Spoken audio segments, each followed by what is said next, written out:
오늘 우리가 함께 읽을 말씀 사무엘상 1장, 로마서 1장, 예레미야 40장, 시편 13편, 14편 말씀입니다.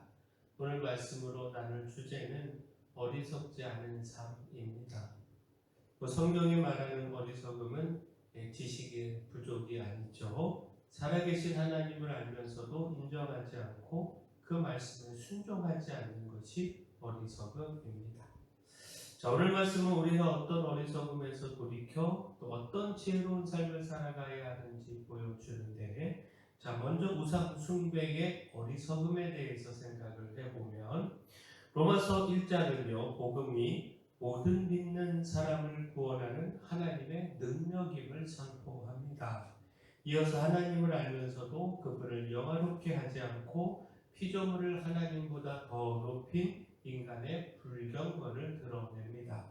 로마서 1장 22절 23절 말씀 보면 스스로 지혜 있다 하나 어리석게 되어 썩어지지 아니하는 하나님의 영광을 썩어질 사람과 새와 짐승과 기어다니는 동물 모양의 우상으로 바꾸었느니라.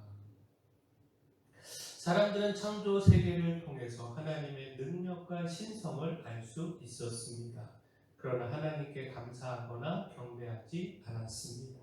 오히려 영원하신 창조주를 버리고 썩어질 피조물을 우상으로 섬겼습니다. 자, 우상 숭배는 단지 형상을 만들어 절하는 것으로 그치지 않죠. 하나님보다 물질과 성공, 또 사랑과 쾌락을 더 사랑하고 더 의지하는 것, 이것도 우상 숭배가 되지 않습니까? 하나님을 떠난 인간은 스스로 지혜롭다 여기지만 결국 욕망과 죄에 사로잡히게 됩니다. 자, 우리도 무엇을 가장 귀하게 여기고 또 의지하는지 돌아봐야 합니다. 썩어질 세상의 것을 하나님보다 앞세우고 있지는 않은지 돌아보아야 합니다. 참된 지혜는요, 피조물을 숭배하는 것이 아니라 창조주 하나님을 알고 감사하며 섬기는 것입니다. 그러므로 마음속 우상을 버리고요, 생명과 소망이신 하나님께로 돌이키는 우리 모두가 되기를 소원합니다. 자, 이처럼 하나님을 떠난 마음은요, 결국 그 말씀을 거부하는 불순종으로 드러나는데, 예레미야 40장은 예루살렘이 함락된 뒤에 포로로 끌려가던 예레미야가 풀려난 일과 또 그다랴가 유다 땅에 총독으로 세워진 일을 기록합니다.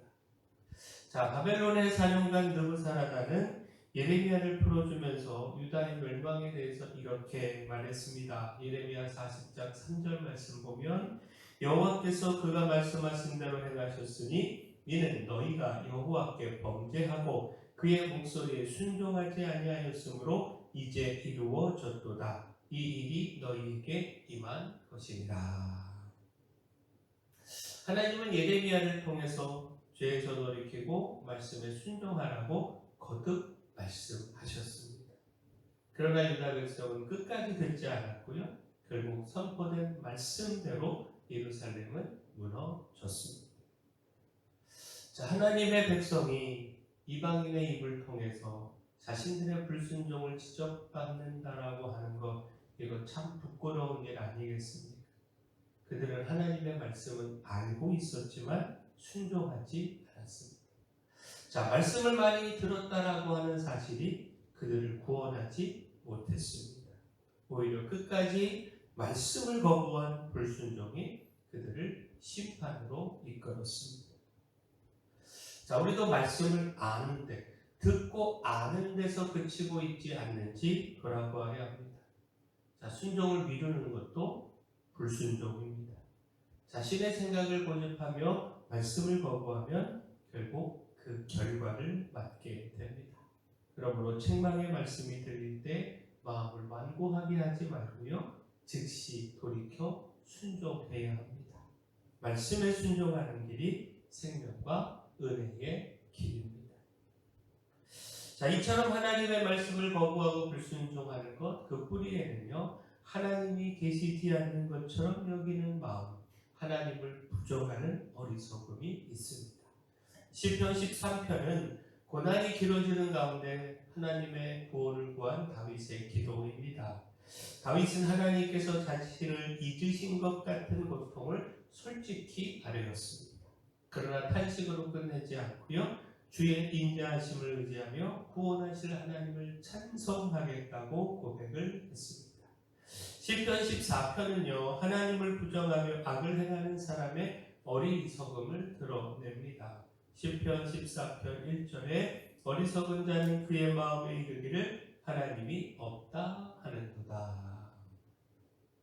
자, 이런 입술로만 하나님의 존재를 부정하는 것이 아니라 하나님이 계시지 않는 것처럼 죄를 두려워하지 않고 살아가는 태도를 포함합니다. 하나님은 하늘에서 인생을 굽어보시며 하나님을 찾는 사람이 있는지를 살피십니다. 악인들은 하나님께서 보지 않으신다라고 생각하며 가난한 사람을 억압하지만 하나님은 의인의 세대와 함께하고 계십니다.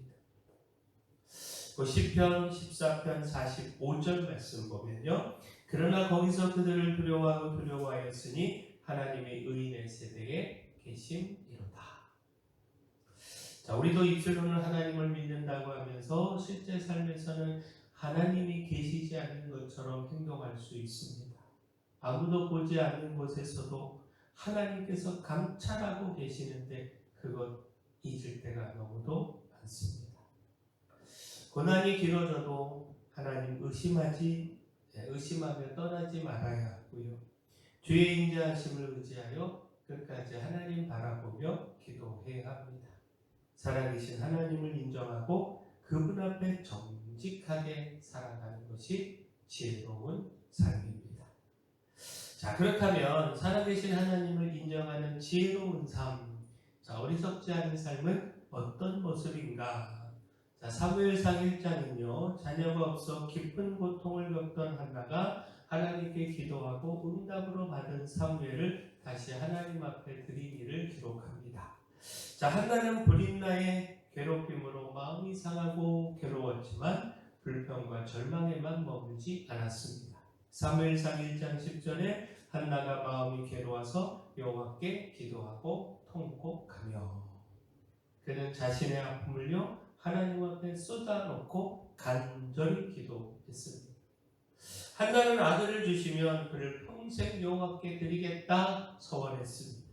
엘리 제사장은 처음에는 한나를 술 취한 여인으로 오해했지만 사정을 들은 뒤에 하나님께서 구한 것을 허락해 주시기를 축복했습니다.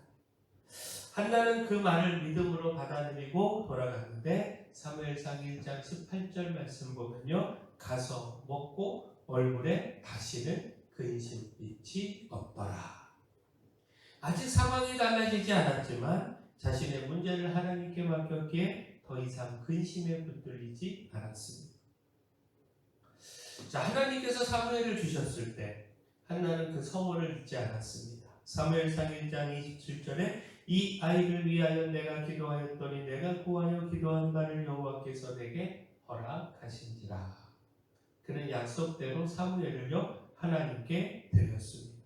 받은 은혜를 자신의 소유로만 붙들지 않고 하나님의 뜻을 위해 다시 내어 드렸다라는 겁니다. 자, 어리석지 않은 삶은요, 문제 앞에서 원망과 절망에 빠지는 것이 아니라 하나님 앞에 나아가 기도하는 삶입니다. 또한 기도 뒤에도 염려를 붙드는 것이 아니라 하나님을 신뢰하며 받은 은혜에 신실함으로 응답하는 삶입니다. 우리도 괴로움을 혼자 품지 말고요, 하나님께 쏟아놓기를 소원합니다. 응답을 믿고 주께 드린 약속을 끝까지 지켜가기를 소원합니다. 자, 불순종과 불의와 우상 숭배의 어리석음에서 돌이켜야 합니다. 살아계신 하나님을 인정하고 그 은혜를 구하며 신실하게 하나님을 경외하는 지혜로운 삶을 살아가야 합니다. 하나님, 우리가 이렇게 어리석지 않은 삶, 지혜로운 삶을 살아가기를 소원합니다. 사랑의 주 하나님, 우리의 모든 삶을 감찰하시는 살아계신 하나님을 늘 기억하며 경건하고 의롭게 살아가기를 소망합니다. 주의 말씀에 순종하여 심판의 길을 피하고 생명과 은혜의 복을 누리게 하여 주시며 문제 앞에서 불평하거나 절망하지 않고 하나님께 나아가 기도하며 그 가운데 주시는 은혜를 경험하게 하여 주시옵소서.